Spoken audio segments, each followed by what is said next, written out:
लंबी बीमारी में बिस्तर पर पड़े पड़े दुनिया किस कदर सिमटाती है। दाईं ओर कच्ची दीवार जिसमें बीच बीच से गोबर का लेप उघड़ गया था। बीच में पिरोड़ से पुता हुआ आला जिसके ऊपर दूर तक डिबरी के धुएं की काली लकीर और नीचे बहे हुए तेल की धारा का दाग। बाईं ओर दीवार नीची थी, खपरेल झुकाई थी और ओलती के मोटे मोटे बांस। पाए ताने टीन के पुराने संदूकों पर पोटरी, गठरी मुठरी और अदालत के कागज। ऊपर खूंटी से लटकता हुआ एक तार का खोजना जिसमें पुरानी चिट्ठियां, पुर्जे, गैर तामील हुए सम्मन, रसीदें, बेनामे और पुरनोट खुसे हुए थे। सिरहाने था मोखा जिसके पार खेत और हनुमान चौरा दिखता था, क्योंकि वो मकान गली का आखिरी मकान था।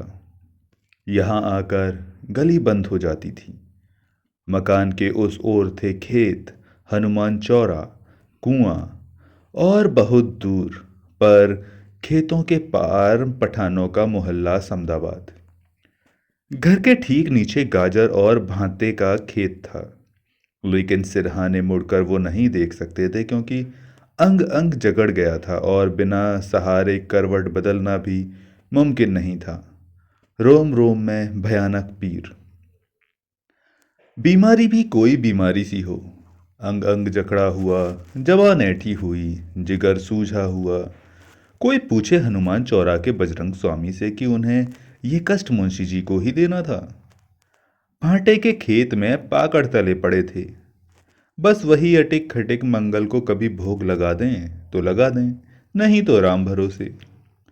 मुंशी जी उठाकर कुइयां के पास लाए, बड़ी कोठी से चंदा मांगा, म्यूनिसिपैलिटी से मंजूरी ली, बजरंग स्वामी न्यू टेम्पल कमेटी कायम की, पक्का चौतरा और छतरी बनवाई। स्थापना के दिन आशा कंपनी का लाउड स्पीकर लगवाया और आज बजरंग स्वामी ने क्यों सुध बिसार दी। आखिर कौन खोट देखी अपने भगत में। कायस्थ होकर भी कभी शराब कबाब चिकुनिया से नहीं छुई। इतने बड़े वकील के बेनामा मुंशी होकर भी 1 इंच धरती धन इधर से उधर नहीं किया। पान तंबाकू के लिए गरीब से घूस नहीं ली। जब से होश संभाला मोहल्ले में आंखें नीची किए हुए आए, आंखें नीची किए हुए गए। आज ये दशा कि पूरा क्वार कार्तिक अगहन बीत गया। गली मोहल्ले की बात तो दूर, नीचे बैठक में बोरसी तापने नहीं आ सकी। ले देकर यही 3 ओर की दीवारें और ऊपर की खपरेल। खपरेल कुछ गनीमत थी। इस साल कई बरस बाद बड़े बेटे राघो राम के ब्याह के कारण नई छवाई हुई थी। छप्पर नए सिरे से बांधा गया था और बीच बीच में नए खपरेल थे, आंवले में सिके लाल तांबई रंग के। अच्छे लगते थे। एक बूंद बारिश की पड़े तो सारी कोठरी सौंधी सौंधी गमक उठे। मुंशी जी खास तौर पर ये खपरें छांट कर लाए थे क्योंकि 12 आना 100 उसने दाम ज्यादा लिया।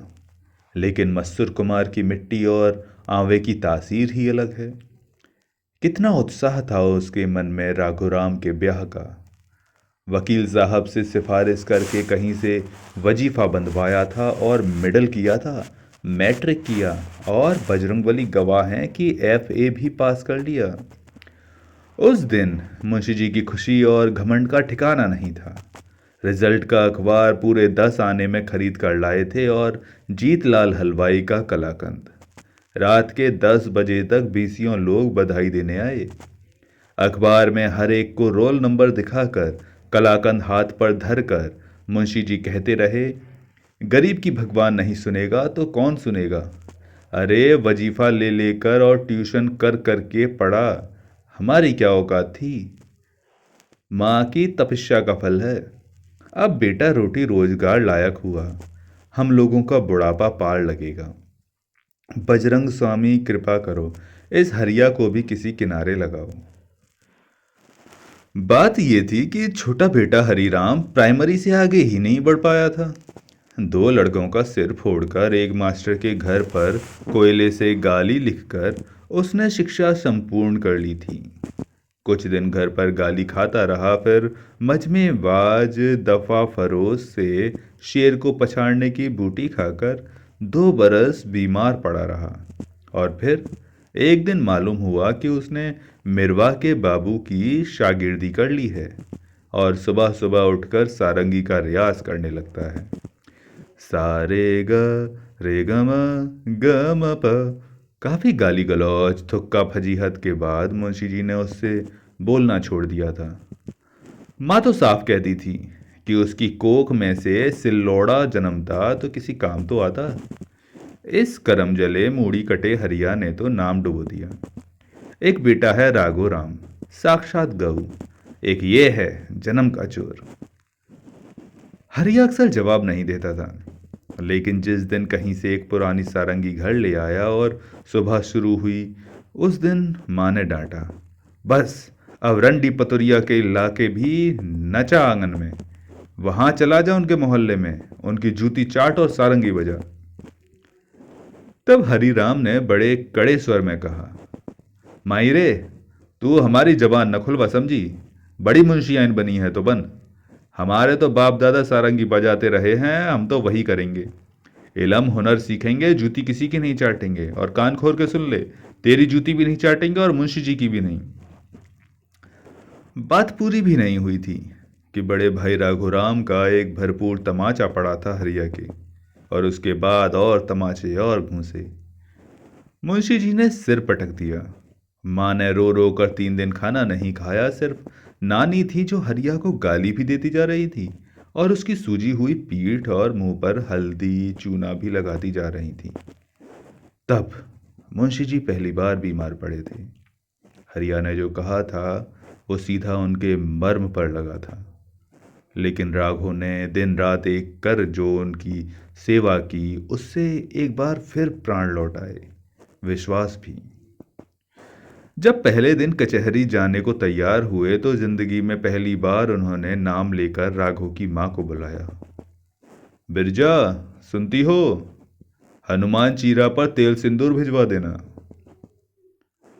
बिरजा का प्रोढ़, कहीं कहीं झुर्री खाता चेहरा लज्जा से लाल हो आया। हमेशा जमीन में लिथड़ने वाला धूल भरा पल्ला खींचकर सिर पर डालती हुई बोली, अम्मा सीधा की थाली लगा रही हैं, हाथ से छू दो तो जाना। राघव और हरिया की नानी बिरजा की मां हरदेई एक कन्या पाठशाला में दाई थी और घर घर लड़कियों को बुलाने जाती थी। लेकिन अब स्कूल का सुबह का हो गया और बीच में छुट्टी लेकर आ जाती थी।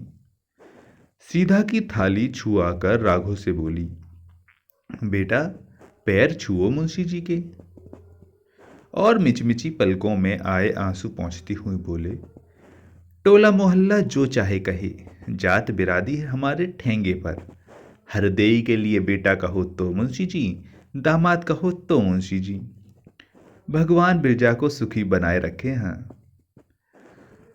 हरिया कोने में चुपचाप खड़ा था, सुनता रहा, कुछ बोला नहीं। लेकिन ज्यों ही मुंशी जी ने दरवाजे के बाहर पैर रखा, तुरंत बीच आंगन में आकर लाल लाल आंखों से बिरजा की ओर देखता हुआ बोला, बिरोजा के लिए एक दुन्नी मांगी थी, किसी की आंख से नहीं निकली। अब सीधे के लिए हुन्न बरस पड़ा। किसी ने कोई जवाब नहीं दिया तो और चीख कर बोला, इलम हुनर की बात मूर्ख लोगों को क्या मालूम। सारंगी के मत्थे पर बिरोजा जमा दो तो आवाज में गमक भी आती है, और बीच बीच में कमानी का बाल 2 बार बिरोजा पर घिसकर खींच लो तो देखो तार कैसे झंकारता है। लेकिन कौन चाहता है कि हम हुनर सीखें। ध्वनि मांगी तो पहाड़ फट पड़ा। हाँ, मुंशी जी के लिए। बस हरिया, खबरदार जो एक अक्षर बोला। हरदैया ने डांटा, मुंशी जी हम लोगों के लिए सिर माथे पर हैं, बाप बराबर हैं। दोनों बच्चों के लिए दिए तेरी महतारी दर दर टुकड़ा मांगती अगर मुंशी जी सहारा न देते। जो बाप रक्षा करे वही बाप। ठोकर देकर जो आधी रात निकाल दे और पतुरिया की सिड्डी पर अफीम खाकर पड़ा रहे, वो काहे का बाप समझा। घर में रहना हो तो ठीक से रहे। मुंशी जो होए सो होए, हमारे तो स्वामी हैं। लड़का की तरह रहना होगा तुझे, सिर माथे धारण करके। एक राघव भी तो है। बिरजा बरसों बाद पहली बार सख्त होकर बोली। हरिया तब तक सारंगी लेकर बैठ चुका था। अलाप खींचते हुए बोला, माई रे, इलम हुनर तो आता नहीं, ना राघो भैया को ना तुझे। नानी सटिया गई है, कहती है मुंशी जी को सिर माथे धारण करेंगे, लेकिन देख, बिरोजा को सारंगी के सिर माथे थापते हैं, लेकिन कमानी उस पर घिस घिस कर बाल पहनाते हैं। बिरोजा बीच से कटता जाता है कि नहीं। इलम की बात है, इलम की। और हरिया शांत हो गया। लेकिन ज्वालामुखी जहां फूटना था फूटा। सिर्फ 2 घंटे बाद 12:30 बजे पाठशाला में छुट्टी हुई, घंटी बजी और हरदेई लड़कियों को पहुंचाने उनके घर गई तो मालूम हुआ कि इतनी ही देर में आग लगाने वाले अपना काम कर गए हैं।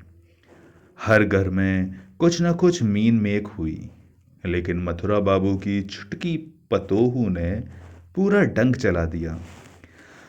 आंगन में बैठी अचार के लिए बड़े सरोते से आम काट रही थी। हरदैया पहुंची तो वो बोली, बस बस उधर ही रहना, अचार के नाम पर ऐसे वैसे की छां पड़ी की गया। हरदैया सन धीरे से बोली, क्या कहती हो छोटी बहू? ठीक तो कहती हूँ, छोटी बहू चमक कर बोली। अभी तक चोरी छिपे धंधा चलता था, आज तो सब भंडा फूट गया। दो दो जवान बेटे हैं, उनके सामने लीला करते शर्म नहीं आती तेरी बिरजा को? बुढ़ाई दांव पल्ला ओढ़ के बहुरानी बनी है, छी छी। और पांडे जी के घर में उसे साफ जवाब मिल गया, देख, कल से यहाँ मत आना, हम अपनी लड़की को खुद पहुंचा देंगे। आज अपनी लड़की बेची, कल हमारी का नंबर लगे। स्कूल वाले ऐसों को रखे क्यों हैं? हरदैया घर पहुंची और बिरजा पर बरस पड़ी। मन से तूने निकाल दिया तो दशाश्वमेध डूब जाती, कर्णिका पर जल जाती। हमारी बुढ़ौती पर कलंक लगाने क्यों आई? और जब बिरजा ने रो रो कर गठरी बांधी और जमुना जी की ओर चली तो हरदैया ने उसे चिपका लिया। तू काहे को डूबे रे? डूबे ये पापी मोहल्ला, एक दिन जमुना जी से ली लेंगी। अरे किस घर में कौन कर्म नहीं होते? ये छोटी बहू का मर्द कानपुर की एजेंसी में बैठा है। यहाँ ससुर के साथ जो ठेठर नौटंकी होती है उसे कौन नहीं जानता। बड़े घर के बड़े चलित्र, मुर्दा मार के पलंग के पांव तले गाड़ दो। हम गरीब हैं मगर बेईमान नहीं, समझे? हाँ, यहीं पांडे जी कुआं पर दातुन करते थे और बिरजा को आवाजा तवाजा कसते थे। हमने लड़की बेची होती तो सारा मोहल्ला निहाल हो गया होता। सब घर की सती सावती हमारी लड़की के झूठे मर्दों के पांव धो धो कर पी थी। हमने इज्जत नहीं बेची, इसी का तिहा है ना। देखेंगे कोई क्या करेगा। बेच रहे हो मुंशी जी, सीधे आदमी है ना, उन्हें बोटी बोटी करके खा जाओ। हमने तो अपनी लड़की सोच समझ के दी है, कन्यादान किया है, जिससे जो करते बने कर लो। तीसरा पहर था, मोहल्ले में सन्नाटा था। हरदेई की ललकार को किसी ने चुनौती नहीं दी और राघो स्कूल से 4 बजे लौटे।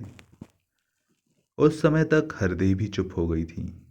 शाम को मुंशी जी कचहरी से देर से लौटे तो उनके हाथ में लौकी के लच्छे का डोना था, दूसरे में मोटे अक्षरों में पंडित राम भुजावन का हिंदी छंद में गीता का गुटका अनुवाद। दोना बिरजा के हाथ में देकर बोले, दोना बच्चों के लिए लाए हैं, जीतलाल के यहाँ ताजा बना था। और गीता राघो के हाथ में देकर उसके सिर पर हाथ रखकर बोले, बेटा, हिंदी में गीता है, अपनी माई को पढ़कर सुनाया कर, हम भी सुनेंगे। बिरजा चुप थी और घर में एक भारी सन्नाटा था। दिन में क्या हुआ किसी ने मुंशी जी को नहीं बताया। डिबरी जला दी गई और राघो पढ़ने लगा, न इसको शस्त्र काटेंगे न इसको शस्त्र बांटेंगे, सभी पीड़ा सहेगी ये, न आगी से दहेगी ये। कि हरदेई बीच में फूट पड़ी, और क्या, हमें कौन जलावेगा, कौन सतावेगा? जलाने वाले खुद जल जाएंगे, भगवान एक एक से निपटेगा। अरे बिसन हमारा सगा भाई, एक कोक का जाया, हमसे बोला कि केशोबाई के हाथ बिरजा को बेच दूं, ये पढ़ाइन हमारी रोजी पर लात चलाए रही। और हरदैया फूट फूट कर रो पड़ी। मुंशी जी गीता के इस अध्याय का संदर्भ नहीं जानते थे, अतः हक्का बक्का कभी बिरजा को देखें, कभी हरदेई को। संदर्भ मालूम हुआ घंटे भर बाद, जब लाला भवनाथ अपनी मोटी काली काया को खींचते घसीटते हाँफते हुए आए और धम से तख्त पर बैठ गए। ऊपर नीचे की सांस थिराते हुए बोले, बताते हैं, सब बताते हैं, जरा सांस तो लेने दो। मुंशी जी ने अपनी गुड़गुड़ी उधर बढ़ा दी। भवनाथ इसाक मियाँ की टाल के मशहूर खुशदिल हिस्सेदार मुंशी जी के ममेरे भाई थे। काया का बेहद मोटापा उन्हें जड़ और शिथिल बनाने के बजाय और गतिवान बना गया था। हर जगह इनकी पहुंच, हर खबर उनके पास। उन्होंने बताया कि सुबह से अब तक क्या क्या हुआ है, कैसे हरदेई के भाई, बिरजा के मामा, बिशन उस्ताद, जो पास में ही मछली वाली कोठी के पड़ोस में रहते हैं, उन्होंने कसम खाई है कि ऐसे जात डुबोकर बिरजा को मोहल्ले में नहीं रहने देंगे। उस्ताद हैं, तबला सारंगी बजाते हैं तो क्या, कथक लोग असली मिश्र ब्राह्मण हैं। मुंशी जी से उन्हें क्या लेना देना, लेकिन आधी रात बिरजा को गणासे से काटे बिना नहीं छोड़ेंगे। कैसे लच्छू लाला उन्हें लेकर मकान मालिक के पास गए हैं कि तुम लोगों को नोटिस दे दें। पांडे जी मनीजर साहब से मिले हैं कि भले भले घर की कन्या लोग पाठशाला में पढ़ने आती हैं, हरदेई को छुड़ा दिया जाए। कैसे चित्रगुप्त मंदिर में मीटिंग हुई है कि सब लोग तुम्हें समझावें, और अगर तुम इन लोगों को न छोड़ो, शादी ब्याह हुक्का पानी बंद।